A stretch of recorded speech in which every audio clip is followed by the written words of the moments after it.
تقریر کر رہے تھے مولا علی شیر خدا رضی اللہ تعالیٰ عنہ حضور کی سخاوت پر، تو کہ ہمارے حضور کی عطا یہ ہے، ہمارے حضور کی عطا یہ ہے، ہمارے حضور کی عطا یہ ہے. تو ایک غیر مسلم پاس سے گزرا، کہنے لگا آپ اتنی عطائیں بیان کرتے ہیں تو ہم نے تو قصہ پڑھا ہے کہ حاتم طائی کے 11 دروازے تھے، اگر کوئی ایک دروازے تو منگ کے دوسرے دروازے تو منگدا سی تے حاتم طائی پھر انہوں دیندا سی، تیسرے دروازے تو منگدا سی حاتم طائی پھر دیندا سی، کوئی 10 دروازے تو منگ کے پھر بھی 11ویں دروازے تو منگدا سی تے حاتم طائی نے کدی انکار نہیں کیتا. تے سخی تو پھر او ہویا مولا علی کے اندر کھیدا سخی ہویا. یہ کیسا سخی ہے کہ سائل ایک دروازے تو منگ کے پھر دوسرے دروازے تے او دا مسئلہ ہی نہ حل ہویا. فرمایا 11 دروازے پھر بھی مسئلہ لوگوں دا حل نہیں سی ہوندا. ساڈے حضور دا ایک کوئی دروازہ ہے، کسی نے صداقت مانگی تو حضور نے صدیق اکبر بنا دیا،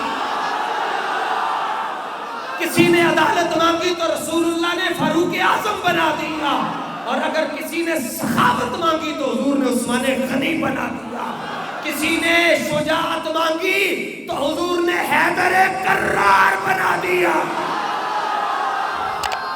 فرمایا 11 دروازے نہیں ہیں، ایک کوئی دروازہ ہے، منگل والا ہوئے حضور انہوں داتا نہیں ہجوے نہیں بنا دے دا.